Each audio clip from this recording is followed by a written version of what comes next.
Hi, this is Esther with Discover Your Origins. This is a Research with Me video, and we're taking a break from the Estieri family descendants and looking at somebody new in this video. We're going to be looking at Margaret C. Farley. She is a research suggestion that was submitted by a viewer, and so we're going to take a look. And because this is a new research project, I set up some documents in Google Drive that I can use to help keep track of what we look at and what we do. Now you can set up your research in anything that you like. You can use Google Drive or Microsoft Word or LibreOffice or whatever you like to use. Some even like to use Airtable for their research log. Anyway, whatever you like to do, you can set this up.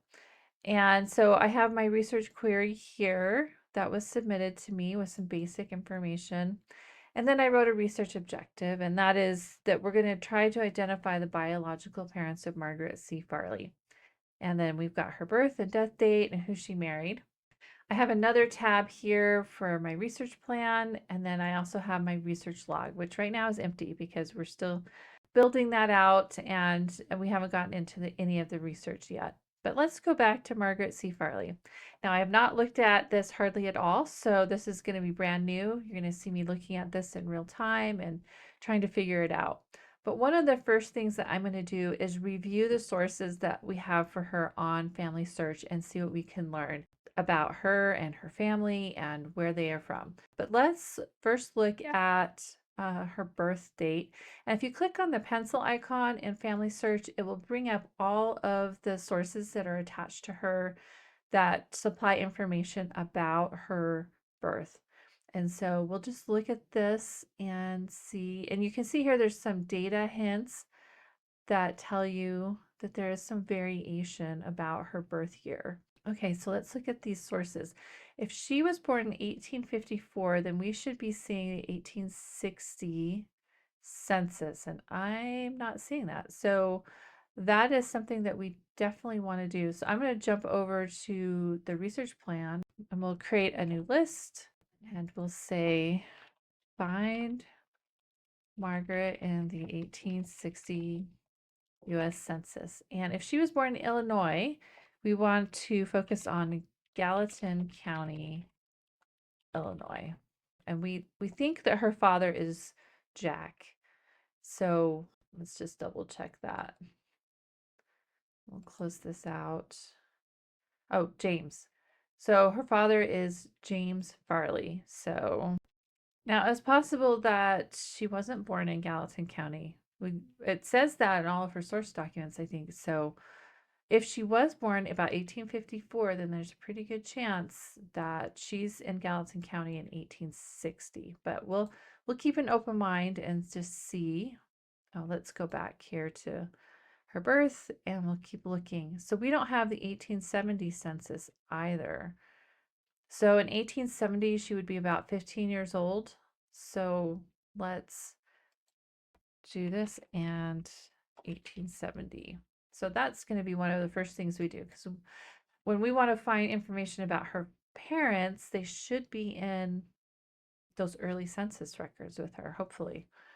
Okay, so we got the 1900, 1880 census, and she's already married by 1880, which would make sense. She'd be about 25 years old by then, so she would be married probably. Yep, she says she's 28, married. And where are they living? Wayne County, Illinois. Okay.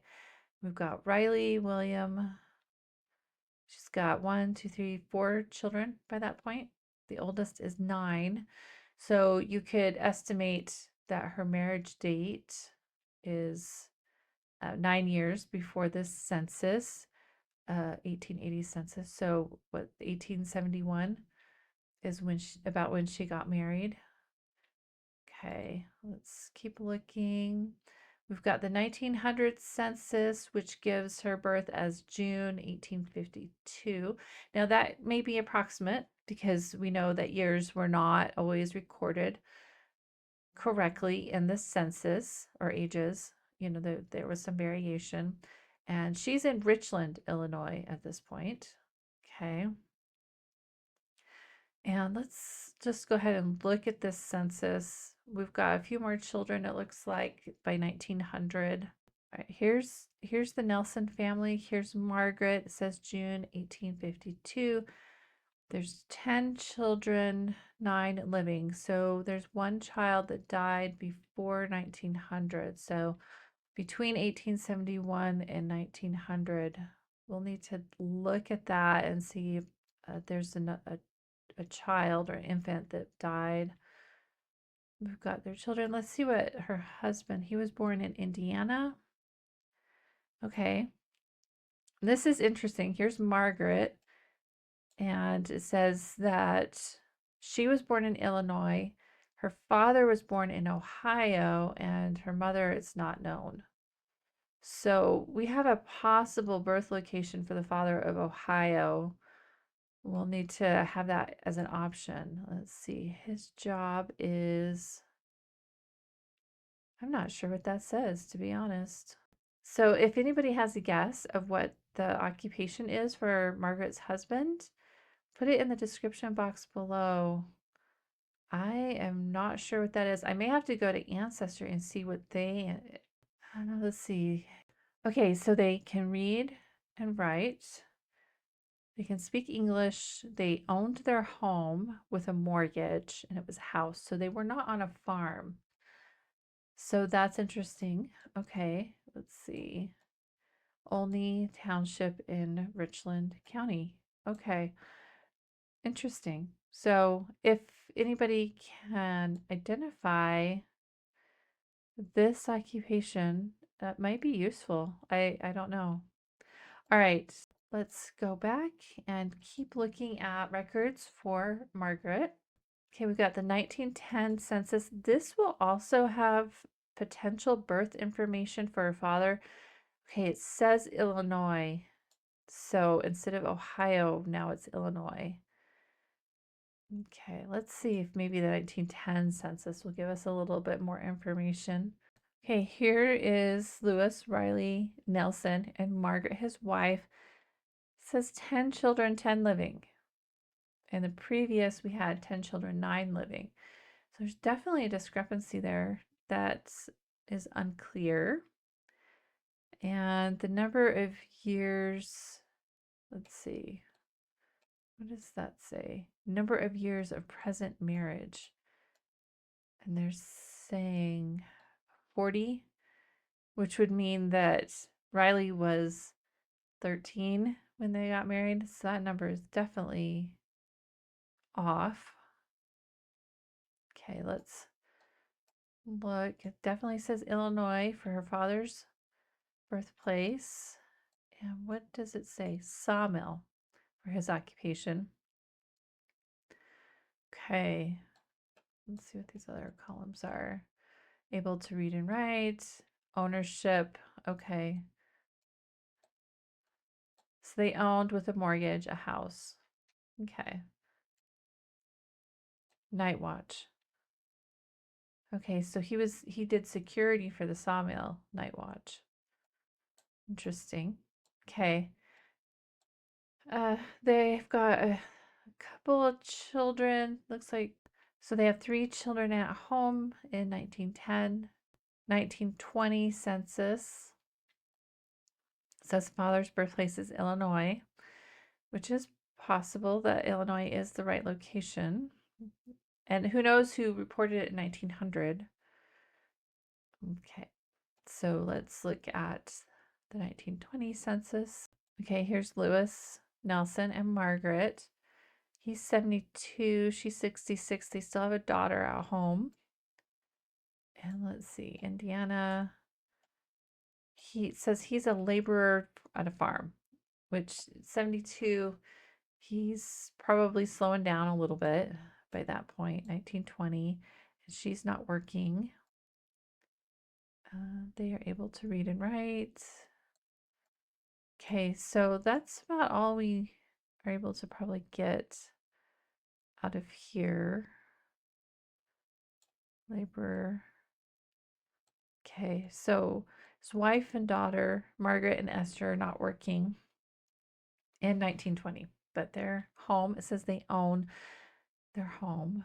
We've got their address if anyone wanted to look that up. West Cherry is the street name. 503 house number. That location may still be around. Who knows? You could probably look it up and see. All right. Keep looking. So we got the 1920 census. Okay, we've got a find grave memorial. So let's just go and look at that. Sometimes that could give us some information. So let's see here. Okay, there's her headstone with the dates. Pretty hard to read. 18.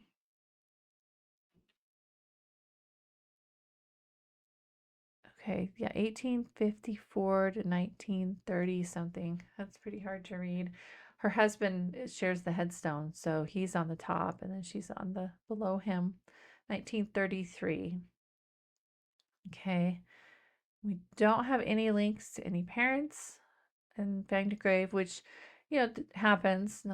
They don't always get linked to the parents if people don't know. All right. Let's keep going. Illinois deaths. So, and stillbirths. Let's see what this is. Margaret Nelson. Okay, there's a birth date, 4th of June in Gallatin County. 23rd of December, 1933 is a burial date. Father's name is James Farley. Mother is unknown. Father born in Illinois. Event date. So that's the date that she died. Event place. Oh, and there is an image. So let's definitely look at that. I'm not sure what the cause of death is there. Purulomatosis nephritis. If you have an idea of what that is, you can comment below. Let's see. All right. Housework on home. Birthplace, Illinois, Gallatin County. Father's name, James Farley. Birthplace, Illinois. For the father. Mother, unknown.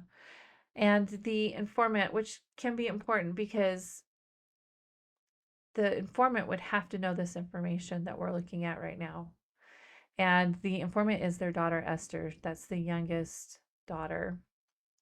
So she's the one that would report this information on the death certificate. And so hopefully she did know who her grandfather was, but she apparently did not know who her grandmother was. Okay.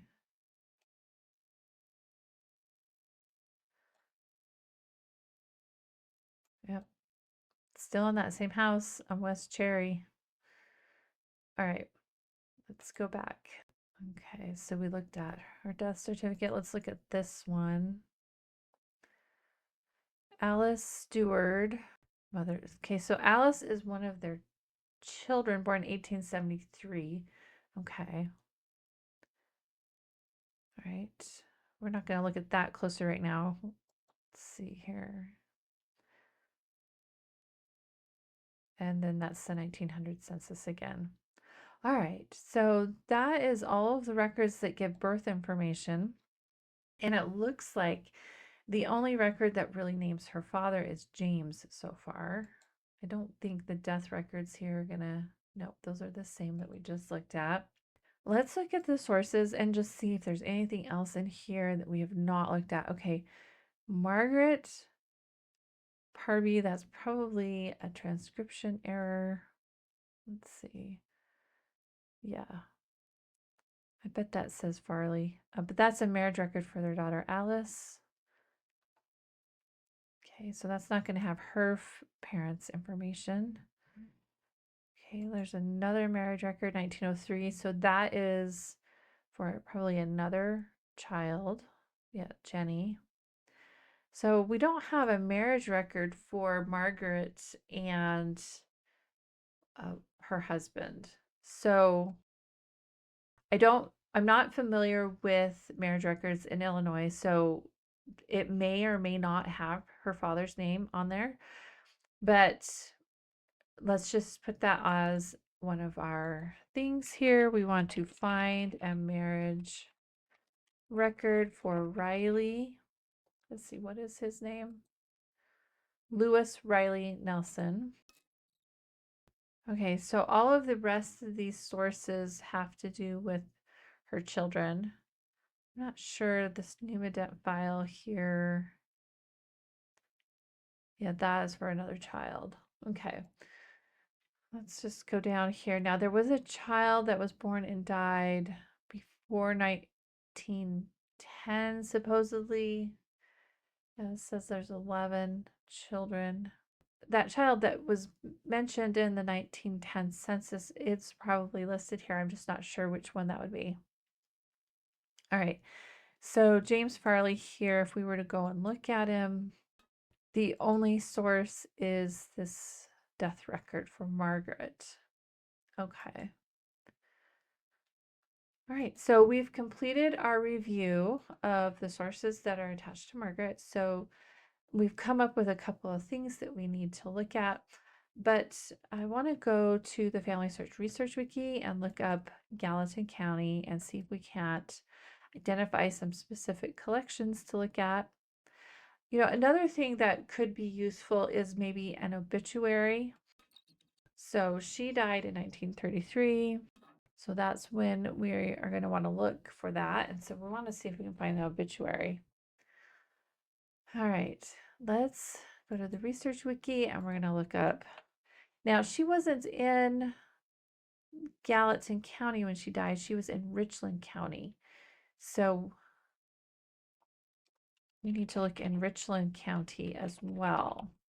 So the things that we're going to want to find, let's see, did she marry in Gallatin according to this? Let's see. Gallatin. So we want to look in Gallatin County for a marriage record and also the census records, and then Richland County for an obituary. So we're going to look in a couple of different places. So let's see here. Okay, Gallatin County. So we're going to just look here. It says, all right, no known history of courthouse disasters in this county.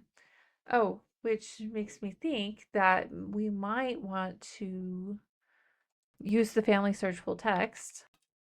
If we could use the Family Search full text to look for a James Farley in Illinois, specifically Gallatin County area, we might be able to find something. If he died and he had property, that property would go through probate, or if he had a will, it could mention a wife. So we want to maybe keep that in mind as we continue to look. All right. Marriage records start in 1830, death records start in 1878. Statewide registrations for birth and death start in 1916, with general compliance by 1922. So we may not find a death record for a father, but we'll just keep that in mind. So we've got land records in 1800, probate 1860. So if he died in Gallatin County, hopefully we can find something there. So all right, let's keep looking. We've got populated places, census records, okay, church records. A chapter on early Gallatin County church history appears in an 1887 local history for free online beginning on page 126. And we have Illinois church records. And here's a marriage record collection. So we want to capture that, and that should give us the link right to the record collection. So let's keep going. We don't know what religion they were, so they possibly could be in this Catholic church record collection. So let's grab that one. We've got Methodist records. It's a film though, so it probably will require looking at a lot of images. We might put that towards the bottom of our prioritization list. But when we don't know what religion Margaret was, that might be a little difficult to know which ones to look at for sure. Okay, here we have court records for Gallatin County. Okay, so we might need to look at Illinois probate records. Okay, genealogies, land and property. Here we go. Full text land records. So it is included in the full text search. So we won't worry about copying the specific collections right now. We may want to double check and go to the specific collections later, but we'll just focus on the full text search now because it will save time. Okay, military records. Now, her father, if she was born in 1854, there is a chance that her father could have served in the Civil War. We don't know how old he was, so, and if she's the oldest child and or anything. So we may want to try to do a search for military records at a later date. There could be a pension for him. There were Union pensions, but they are not digitized right now. And so if we can just find evidence that he served in a unit, then we can maybe go from there. So we'll just kind of keep that in mind. All right, we have a newspaper marriage index. So let's just copy that. I don't have a newspapers.com subscription, but perhaps we can see if there is something listed. So, oh, here is Illinois obituaries at MyHeritage. So let's grab that. Definitely we'll take a look at that. Okay, other records, probate records. Okay, school record. This could be interesting. I don't know much about this collection, but if Margaret is listed in a school record, so let's add that. Maybe it would list her father, and it looks like it's an Illinois held collection, so we'll have to look some more.